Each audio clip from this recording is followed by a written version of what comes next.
Israel Hamas, Gaza, death toll tops 10,000, Israel forces, close in on Hamas.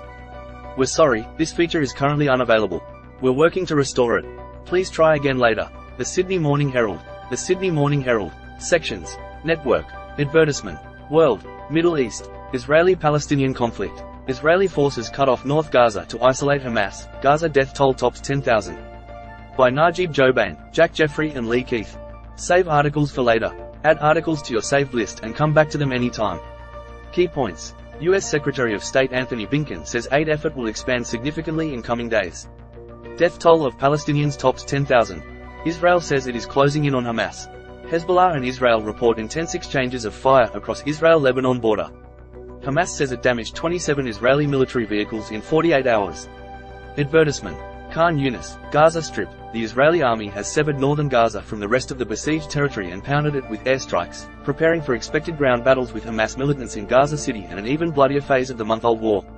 Palestinians evacuate survivors after an Israeli strike on the Gaza Strip. Credit, app. Casualties are likely to rise sharply as the war turns to close urban combat. Troops are expected to enter Gaza City soon, Israeli media reported, and Palestinian militants who have had years to prepare are likely to fight street by street, launching ambushes from a vast network of tunnels. We're closing in on them, said Lieutenant Colonel Richard Hecht, an Israeli military spokesperson. We've completed our encirclement, separating Hamas strongholds in the north from the south.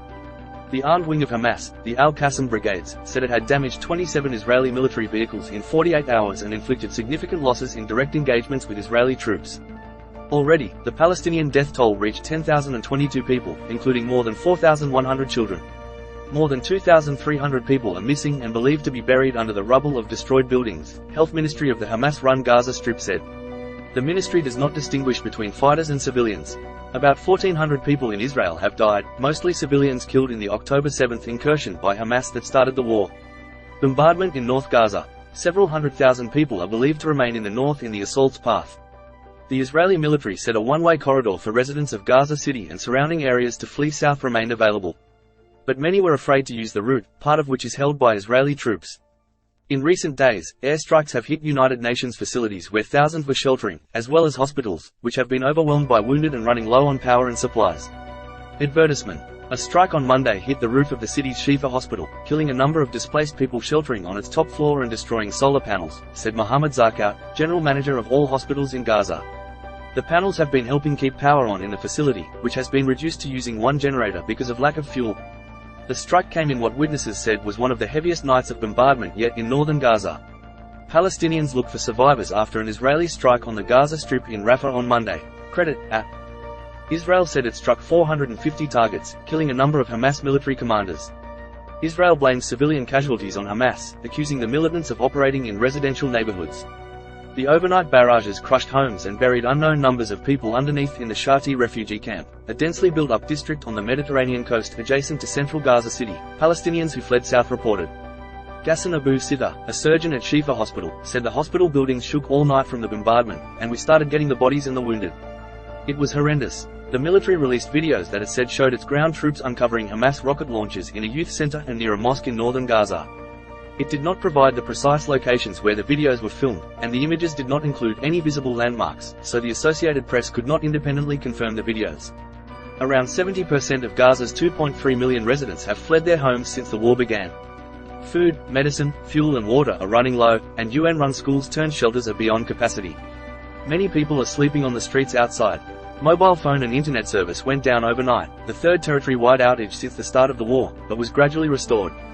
Palestinians look for survivors under the rubble of a destroyed building following an Israeli airstrike. Credit, app. Israel is open to little pauses, Netanyahu says. US President Joe Biden raised the need for humanitarian pauses directly with Israeli Prime Minister Benjamin Netanyahu on a call Monday, but there was no agreement reached, the White House said. Lulls in the fighting were being sought to facilitate humanitarian aid deliveries and the release of some of the estimated 240 hostages seized by Hamas in its raid. After days of intense diplomacy around the Middle East, U.S. Secretary of State Anthony Blinken has wrapped up his tour of the region. He said efforts to secure a pause, negotiate the hostages' release and plan for a post-Hamas Gaza was still a work in progress. UN leaders, saying, "Enough is enough," demanded a humanitarian ceasefire. The 18 signatories of the demand include the UN High Commissioner for Human Rights Volker Turk, World Health Organization head Tedros Adhanom Ghebreyesus, and UN Aid Chief Martin Griffiths. Hours later, Netanyahu, in an interview with ABC News, suggested an openness to little pauses, although it was not clear whether some kind of small stoppage had been agreed to or whether the US was satisfied with the scope of the Israeli commitment. Netanyahu also repeated there would be no general ceasefire in Gaza without the hostages' release. He also said Israel would have overall security responsibility in Gaza for an indefinite period after its war with Hamas. The war has also stoked wider tensions, with Israel and Lebanon's Hezbollah militant group trading fire along the border. In another sign of growing unrest, a Palestinian man stabbed 2 members of Israel's paramilitary border police in East Jerusalem before being shot dead, according to police and an app reporter at the scene. Police said one of the officers, a 20-year-old woman, was later pronounced dead. In the occupied West Bank, Israeli forces shot to death 4 Palestinian men in a vehicle in Tulkarem, the Palestinian Health Ministry said. The military said 2 of the men were high-ranking militants. Israel captured East Jerusalem, along with Gaza and the West Bank, in the 1967 Middle East War. The Palestinians want all 3 territories for a future state. Israel annexed East Jerusalem in a move not recognized by most of the international community. It considers the entire city its capital. In northern Gaza, a Jordanian military cargo plane air-dropped medical aid to a field hospital, the country's King Abdullah II said. It appeared to be the first such airdrop of the war, raising the possibility of another avenue for aid delivery besides Egypt's Rafah crossing. More than 450 trucks carrying aid have been allowed to enter Gaza from Egypt since October 21. But humanitarian workers say the aid is far short of mounting needs. The crossing was closed over the weekend because of a dispute among Israel, Egypt and Hamas, but reopened on Monday. 7 Palestinian patients were evacuated to Egypt, the International Committee of the Red Cross said. Fleeing south. Some 800,000 people have heeded Israeli military orders to flee to southern Gaza. But continued Israeli strikes in central and southern Gaza, the purported safe zone, have killed dozens of people. After another strike on Monday, in the southern town of Khan Yunis, men dug through the rubble with sledgehammers and their bare hands. A young boy caked in dust screamed as he was rolled onto a stretcher and carried away. At least 2 people were killed, according to an app reporter at the scene. Earlier, Palestinians held a mass funeral for 66 people laid out on the ground outside a hospital morgue in the central town of Deir al-Balah. A man with bandages wrapped around his head placed his hand on a child's body and wept. The Israeli army said 30 Israeli troops have been killed since the ground offensive began over a week ago. Hamas and other militants have continued firing rockets into Israel, disrupting daily life even as most are intercepted or fall in open areas. Tens of thousands of Israelis have evacuated from communities near the volatile borders with Gaza and Lebanon. The war has quickly become the deadliest Israeli-Palestinian violence since Israel's establishment 75 years ago, with no end in sight as Israel vows to remove Hamas from power and crush its military capabilities. The International Committee of the Red Cross, ICRC, said it had escorted a 4-ambulance convoy of patients from Gaza City to the Rafah border crossing with Egypt, expressing relief. Evacuations had been suspended since an Israeli strike on an ambulance on Friday. Blinken's visit to Turkey followed an unannounced trip to the Israeli-occupied West Bank to show support for Palestinians there and in Gaza. At the weekend he paid a visit to Israel, and held talks in neighboring Jordan with regional Arab leaders. Israeli soldiers check a rocket launcher used by Hamas militants in the Gaza Strip. Credit, app. US CIA Director William Burns was also set to visit Israel to discuss the war and intelligence with officials, the New York Times reported. Burns would also make stops in other regional states, it quoted an unnamed US official as saying. The CIA did not respond to Reuters' request for comment. US Central Command, which covers the Middle East, said on X a nuclear missile submarine had arrived in the region, an unusual announcement seen by some analysts as a message to Iran, an Israeli foe.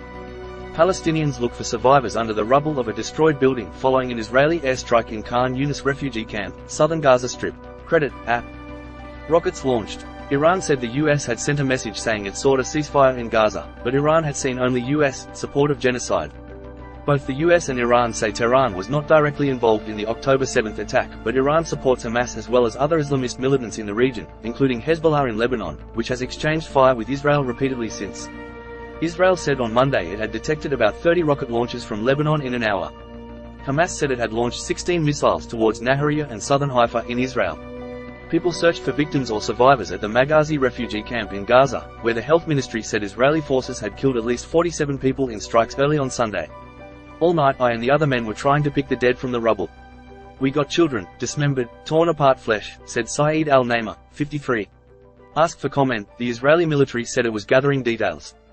Israel said 31 soldiers had been killed since it began expanded ground operations in Gaza on October 27 and reiterated that Hamas was hiding with civilians and at hospitals. Hamas urged the UN to verify the false narrative that Hamas was based in hospitals. The Israeli military said a 4-hour window for civilians to leave the north would be repeated daily. UN monitoring showed fewer than 2,000 people used the corridor on Sunday, citing fear and road damage. Between 350,000 and 400,000 people are still in the north, the US envoy said on Saturday. Reuters. Get a note directly from our foreign correspondents on what's making headlines around the world. Sign up for the weekly What in the World newsletter here.